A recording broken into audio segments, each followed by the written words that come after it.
Okay, let's talk about thumbnails. So there's a couple of rules when it comes to thumbnails. The first one that I tell people, and I think the majority of YouTube creators get this wrong, and this is why they don't get any views, this is why their videos don't go viral, etc. The reason is because they're making their thumbnails after they make their video. They create their video, they write the script, they have the voiceover, and then they create the thumbnail to match the video, which is wrong. The right way to do it is to make the thumbnail first and the title. It's to build the video around the thumbnail and title. Me personally, I always create the thumbnail first, and then I come up with the title, and then I write the video after. The reason is because the thumbnail is the door to the video. If nobody knocks and opens the door, they're not going to view your video. It doesn't matter if your video is the most revolutionary documentary that's ever been created in the history of the world, and that took 10 years to create, and you've interviewed millions of people and traveled to 100 different countries, and it's a documentary that will blow the minds of every living person on this planet. It doesn't matter if it's that good. If people don't click on the thumbnail, if they don't open the door, they're not going to view your video. You're going to get no views or very little views. So we always want to make sure that our thumbnails come first. The creation of our thumbnails come first, and then the title, and then the video. But of course, we want to get an idea of what we want to make the video around. And from that idea, we craft the thumbnail, then the title, and then the video. So the thumbnail, in my opinion, is the most important part of the whole YouTube process. So when people scroll YouTube, they're looking to elicit certain emotions. They're looking for different ways to create a dopamine rush within their brain. There's 4 emotions that people look for subconsciously and consciously when scrolling YouTube. Those emotions are curiosity, fear, desire, and humor. Now, people click on these thumbnails because it does elicit a certain emotion within them. People naturally gravitate towards pictures that elicit certain emotions on YouTube or anywhere across the internet or in life in general. We're biologically hardwired to respond to certain external stimuli in our environment, and YouTube thumbnails are no different. While we scroll social media, our eyes are attracted to certain things depending on their nature, arrangement, color, and how they make us feel. And like I said, this extends beyond social media, beyond YouTube, into the external world that we live in. When we see things on billboards or advertisements on TV or certain clothes that people wear, certain things that entice our senses, we get excited and we get a dopamine rush, and it becomes a part of our existence. The 4 main emotions that the majority of us feel during our time on YouTube and other social media sites are curiosity, fear, desire, and humor. Now, mind you, there's other emotions as well, but in my opinion, these are the 4 main emotions that we feel. We subconsciously look for these cues and or emotions as we scroll. It's an unconscious act that we do, that we're biologically wired to do as we carry on our day. If we find a certain thumbnail that creates that emotion within us, we're much more likely to click on it. And again, 4 emotions. And please remember this. These are very important. Curiosity, fear, desire, and humor. So the 4 emotions are extremely important. And now let's take a look at exactly what they are. Let's dive into the 4 emotions a little bit deeper and cover some example thumbnails of those that elicit them. Okay, the first emotion that we're going to cover is curiosity. And in my opinion, this is the strongest emotion out of the 4 that makes people want to click on a thumbnail. So humans are naturally curious because it helps us survive, learn, and connect with others. Curiosity has evolved as a trait that promotes exploration, problem solving, social interaction. It allows us to adapt, grow, and share knowledge. It's a fundamental drive that keeps us engaged and helps us make sense of the world around us. And YouTube thumbnails are a curious doorway into the world of what's behind it. Properly designed thumbnails are a very strong trigger to the human curiosity. And of course, here's some examples. Now, we're relying on the human psyche the psychology of the human mind. And for all of history, since humans have been around, we've always been curious creatures, whether that's good or whether that's bad. It's totally up to the person on an individual basis and the circumstance. But in the case of YouTube, it's a very good factor determining whether people will want to click on the video or not. This thumbnail is a perfect example. So this brings out a sense of urgency 5 minutes ago. Well, 5 minutes ago, what? It makes the people curious. It makes them think and wonder exactly what's happening. Not only do they read this, which is the first thing they see, they look at the highlights on the thumbnail, and it also makes them wonder. But not only that, there's a split screen, which shows a before and it shows an after. And a lot of successful YouTube creators do this. They have a split screen, which shows the before and the after, whether it's a galaxy, whether it's a person on one end and then the person falling over on the other end, showing that there's a certain set of events that are going to happen in the video. It keeps people wondering and makes people want to click, and they get excited about it. This next one is a good example. Using arrows to point at a certain aspect of the thumbnail draws the viewer's attention and makes them wonder. So the first thing that you see when you look at this thumbnail is the arrow. And then when you follow the arrow, you see that it's some sort of river in the desert. And me personally, this makes me wonder, like, well, what's in the river? Is there some sort of creature? Is there a story behind this? And it makes me want to click. It's very simple. A very simple thumbnail, yet very effective. Showing old or unknown items is a very good way to entice people to click your thumbnail. And I see this a lot. And I'm sure you see this a lot too on YouTube, where people show old items like this, rare items that people don't normally see on a day-to-day basis. Because again, this invokes curiosity within people. Another example would be this. Being ambiguous allows the viewer's imagination to run wild, causing their curiosity to peak. Try it once. Well, try what once? Try what? Like, I want to know. I want to bring my battery from 0 to 100. Try once and you'll do it every day. This is a perfect example of a thumbnail that invokes the curiosity within people. So the next emotion we're going to cover is fear. People are drawn to scary things because they provide a thrilling experience, triggering adrenaline and excitement. Now, this not only applies to the YouTube world, but it also applies to things like amusement park rides, where we ride that roller coaster even though we're scared of it, or we watch that scary movie even though we're terrified of Chucky, because we know that we're secure, we know that we're in a safe environment, and that it's a controlled release of adrenaline. The controlled exposure to fear in a safe environment allows individuals to confront anxieties and enjoy the suspense and unknown, making scary experiences popular entertainment. Many YouTube thumbnails across the platform are specifically designed to elicit the fear response within people. This is a very popular way amongst viral YouTubers to get more viewers to click. And this is very true. Like a thumbnail like this, which says this is poisonous. I mean, we all know that cashews are not poisonous. Not only does this invoke a little bit of fear within us, it also invokes curiosity. So this is doing twice the work. This thumbnail contradicts popular belief. It makes people believe that an ordinary food item is in fact poisonous. And again, we all know that cashews are not poisonous, but we want to find out. Showing an unreasonably large animal or object next to the everyday objects entices the viewer's curiosity. The contrast between the boats and this monster's eye it's something that I definitely would want to click on all day. The human mind reacts very strongly to warning symbols and signs. It makes us feel like we should absolutely know something. And this is a perfect example. I think this next one is very self-explanatory. We will not survive this. And it does elicit that fear response within us. And we want to know because we're scared for our lives. And most of us know that it's just a thumbnail. It's just a picture. It's just entertainment. But we're curious. And maybe some of us are scared. So we click on it. We want to know what we will not survive.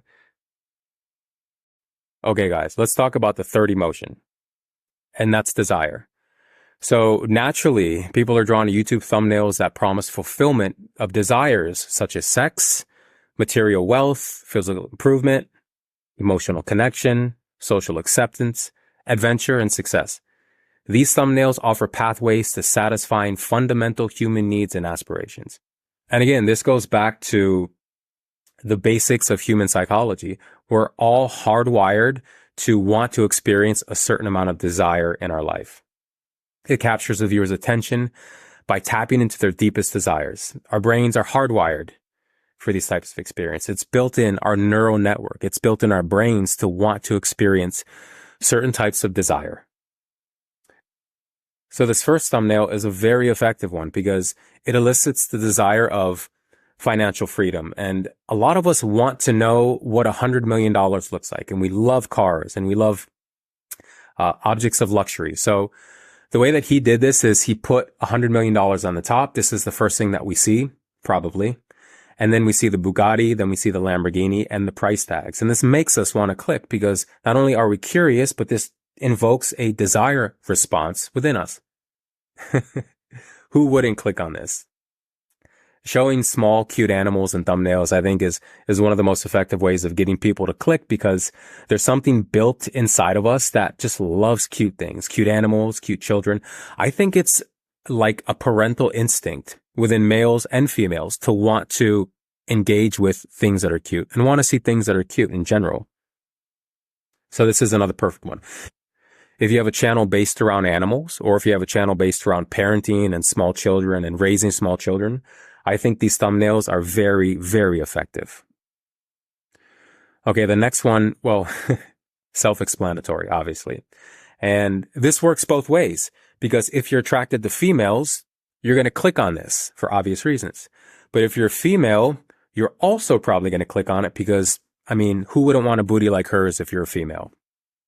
Fantastic, fantastic thumbnail and a perfect example of someone who utilized this correctly.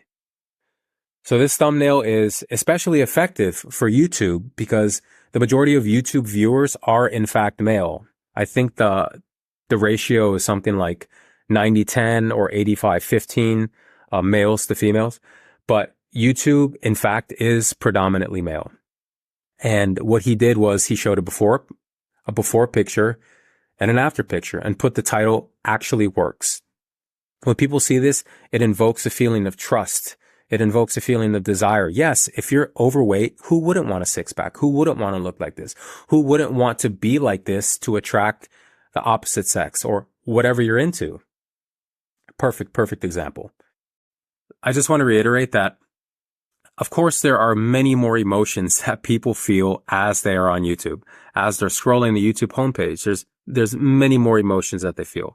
But these 4 emotions are the main ones that make people click. So, humorous YouTube thumbnails catch people's eyes because they promise fun and laughter.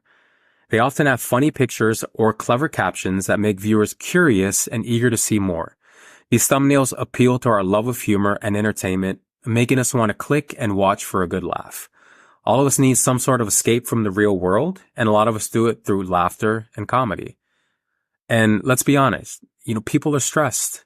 People have jobs, they have bills to pay, they have a family to raise, and sometimes life is hard, sometimes life's not easy, and we need a good laugh in order to forget about our real world problems and just feel good inside. And, this is a great way to make people feel good.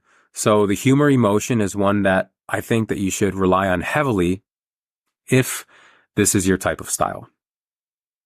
As soon as I saw this thumbnail, I clicked on it immediately. I think I was on a Zoom call and I was scrolling YouTube at the same time, and it was a little bit rude, but I clicked on it anyways because it elicited such a strong emotion within me. I wanted to know how he got like that, how he ended up hanging on the fence. So using inconvenient situations is a good way to get people to click in your thumbnail, like stuck in water, stuck in snow, stuck in the washing machine, etc. It's fun and exciting to us because we know it's not us and we get to watch it from a third person's perspective and be entertained. Most people would, in fact, click on this video because, let's be honest, it's a fat man going down a very, very thin slide, and I kind of want to see how this turns out. you know this video is going to be funny in some way, shape, or form. The thumbnail is actually telling the story. It's telling you exactly or probably what's going to happen in this video. And again, another very, very effective thumbnail.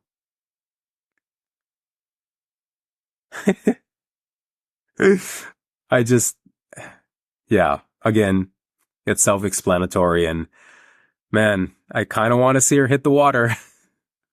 I want to see what sound it's going to make when she hits the water. And I got to be honest, I clicked on this video in less than 2 seconds. So again, another one that's very effective. So let's take a look at thumbnails that are not successful on YouTube. And if the guy or the girl who made these thumbnails is watching this, I'm sorry. I just really had to use your thumbnails as an example of what not to do when making proper thumbnails for YouTube. So each one of these videos are about 1 to 2 years old, and they all have 10 views a piece or less than 10 views a piece. They're plain. They have no context. They have too much going on. The colors are not bright, and there's no strong contrast to draw attention to the viewer's eye. Do not be like these creators. You can do way better. Now, one of the reasons why this creator might have uploaded these types of thumbnails, which are actually just various still pictures from the video, is because they did not enable a feature on YouTube that allows them to upload custom thumbnails, but we'll go over that later in the future. This one, for example, there's no colors, there's no contrast. The guy is super, super small down here. Like, you can't tell, what is he holding? Is he holding a hot dog? Is he holding a rocket launcher? Nobody can tell. And the background is extremely dull. There's no contrast, there's no colors, no brightness going on anywhere. This one has a little bit of color with the grass, but it's like, what is it? There's a minivan, an RV, and then there's a guy with a backpack, but he's extremely small. You can't see him, especially if you're scrolling YouTube, especially if it's somebody who's scrolling YouTube, who's also looking at the TV and also looking at their iPad. So these are very, very bad. These are great examples of what not to do on YouTube. The same thing with this one. Like, what is this? Is that a plane? Is that a tow truck? I don't know. You have to really look close. And most people are not going to stop and zoom into your thumbnail and look. They're just not. It's a waste of their time, and they have better things to do.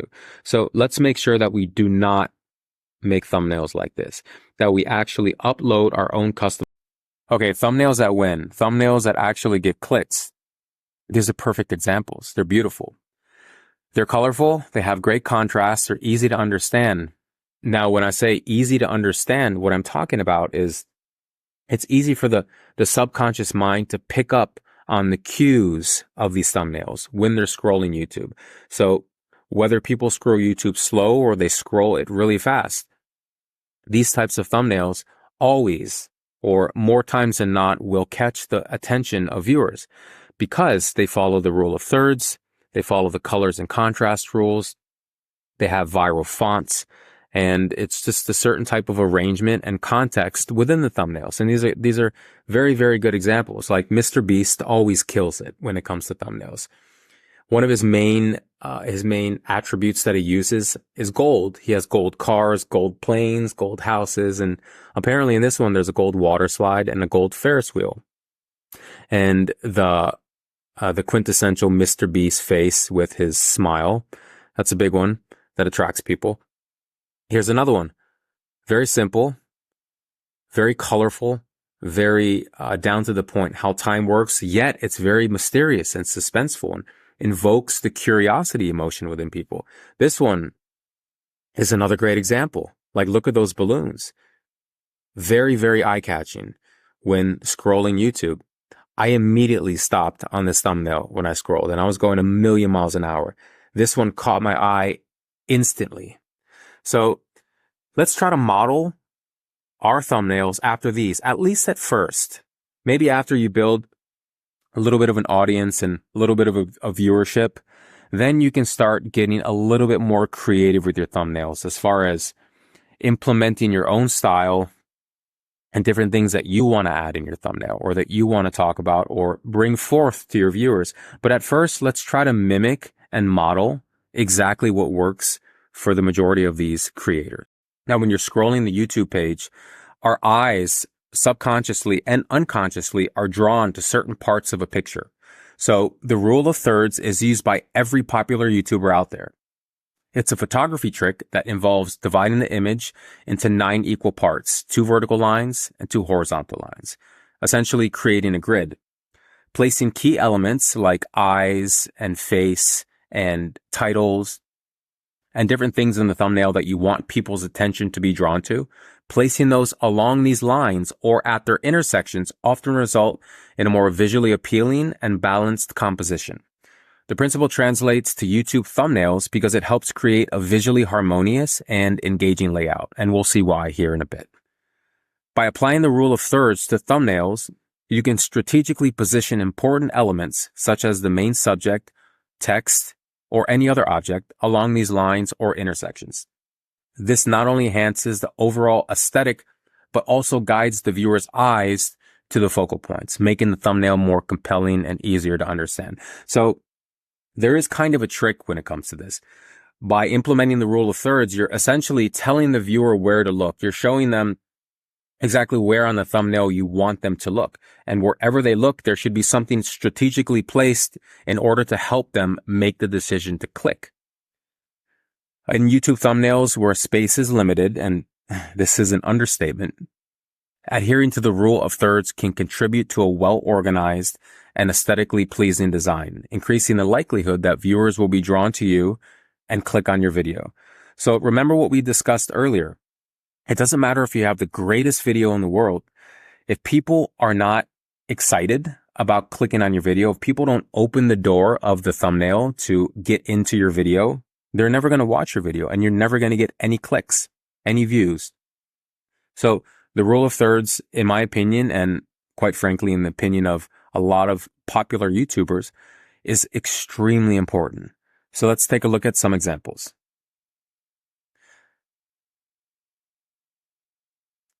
Two vertical lines and 2 horizontal lines. And you see how faces and eyes are placed directly over these lines.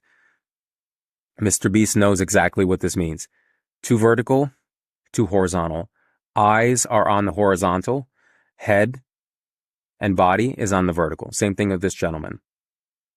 Eyes or head is near and around the intersections or on the vertical and horizontal line. And also this thumbnail. Beautiful. It's perfectly done. Eyes are placed near or around the intersection. His left eye is placed on the vertical line. His face is placed at the intersection and on the vertical line and horizontal line. Same thing with this one. Even though we can't see his eyes, his head is placed around the vertical line and the horizontal line, leaving the center open and leaving the spaces up here open. These are perfect examples. This one is my favorite because the head takes up the entire thumbnail, and then you have an object right here with a lot of contrast and brightness. And then you have the text up here. It's very simple. And like I said before, your thumbnail doesn't have to be complicated. It can be very simple. And usually simple thumbnails are the ones that get the most clicks. Brightly colored and contrasting YouTube thumbnails are designed to stand out amidst a sea of content. The vibrant colors attract attention and stimulate the visual senses, while the high contrast enhances visibility and readability. This combination makes the thumbnails more visually striking and memorable, increasing the likelihood of viewers clicking on the video out of curiosity or interest. This expands not only throughout the YouTube world, but also into nature.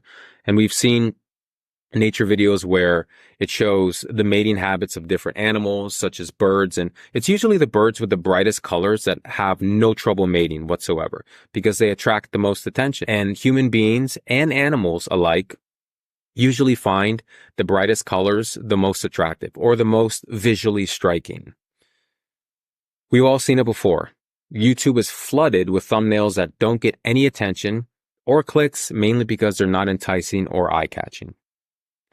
A lot of creators either have too much going on in their thumbnail, dull colors, or colors that don't contrast well with each other, making the viewer uninterested, like a gray versus a white, or a yellow versus an orange.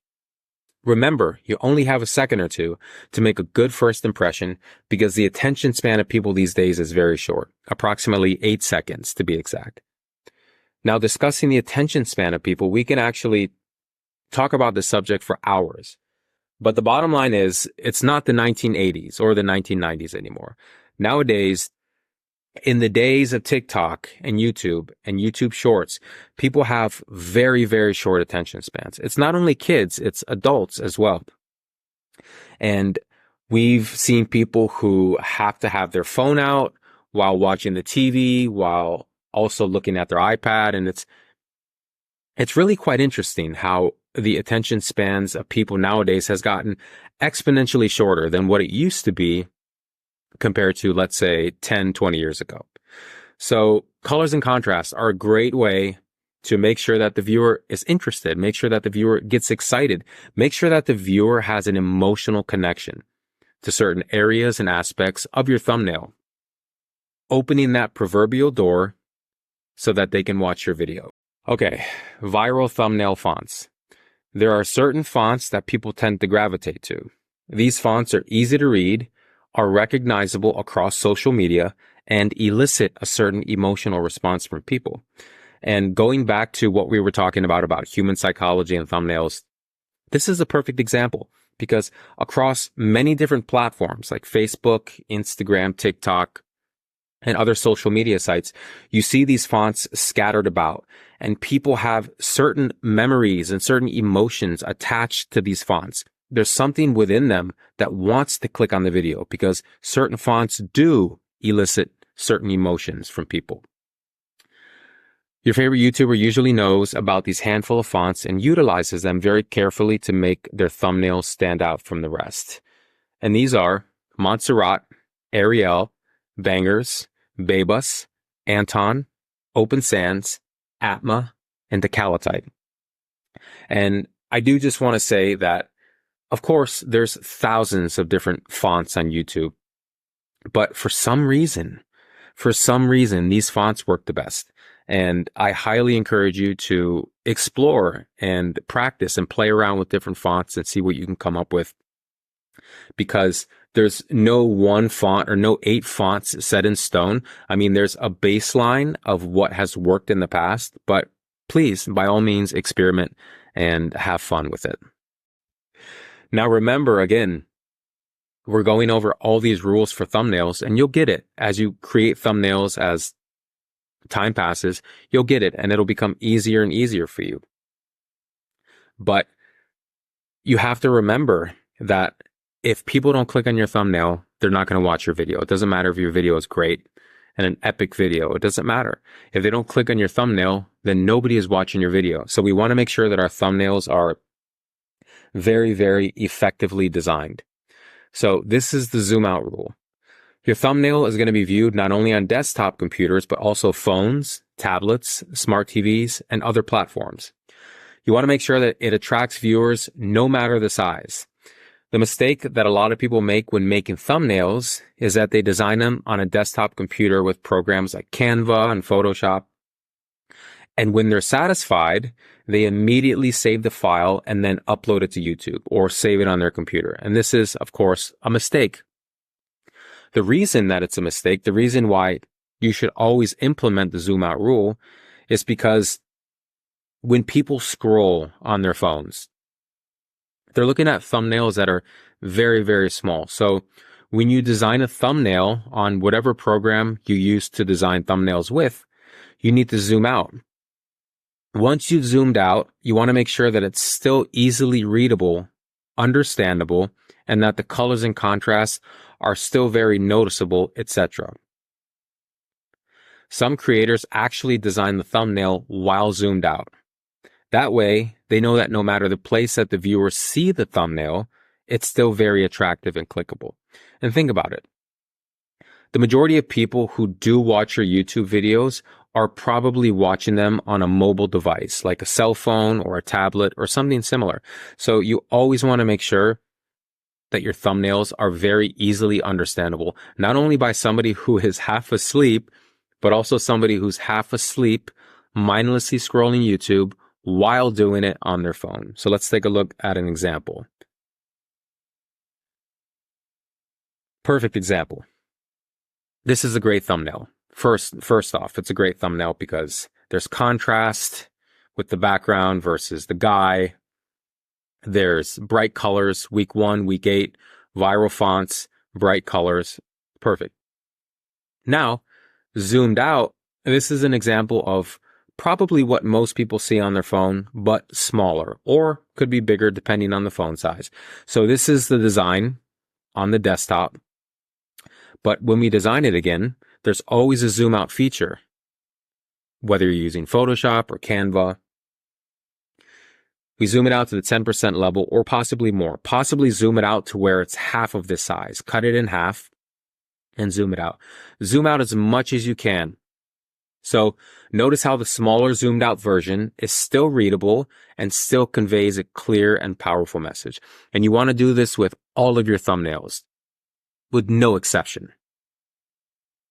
Another rule that I implore people to really think about is the clear corner rule. So on the YouTube platform, there's always a length marker down at the right-hand corner of the thumbnail. Whether you're on your phone or desktop, there's always the number down here. So you don't want to design your thumbnail with the text that is blocked off by this number. So always stay clear from adding a specific object or text in this general area. The last thing you want is a bunch of numbers covering the title, text, or object. And if you have an important object that conveys a message down here, it's going to get covered. So let's try to avoid that. In today's fast-paced world, people are always in a hurry, scrolling through their phones and devices as if there's no tomorrow. And I'm no exception. I do the same thing. I mindlessly scroll my phone and I go extremely fast. Sometimes I don't even know what I'm looking for. I just scroll for the fun of it. Both kids and adults have shorter and shorter attention spans these days compared to, let's say, people that lived in the 90s or the 80s or, even in the early 1900s. Our attention spans nowadays are so short comparatively. We're bombarded with lots of visual and sound stuff every single day, which triggers something in our brains called dopamine, making us feel good. Now, dopamine is a neurotransmitter that is secreted when we feel certain emotions, elicited from desire or humor or curiosity and the like. When we're on YouTube, we get little bursts of dopamine as we scroll through different thumbnails. And the thumbnails that make us feel something and trigger the dopamine are always the ones we're more likely to click on. Thumbnails should be very simple. They should immediately be understandable by somebody who is mindlessly scrolling YouTube or someone who is half asleep. And let me reiterate this again. Let me repeat this because this is very, very important. It's a very crucial point.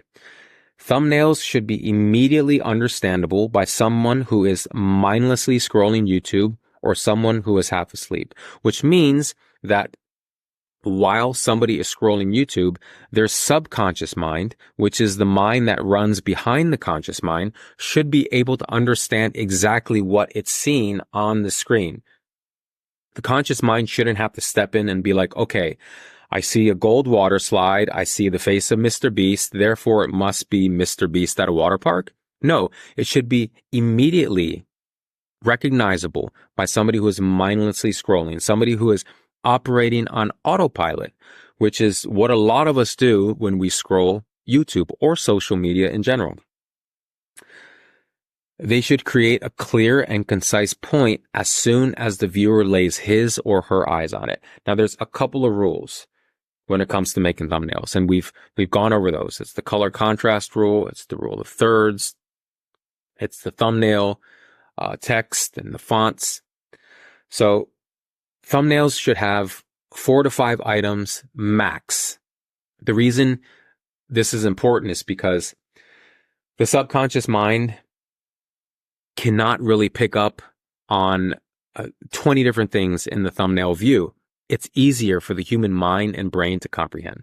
So they should have bright, contrasting colors. There should be a clear message that's easily understandable, and they should have viral thumbnail fonts. Not only that, you should implement the rule of thirds and other methods that you've come up with and that you've developed through your own creativity. So keep it simple. Keep it very simple, but make it effective.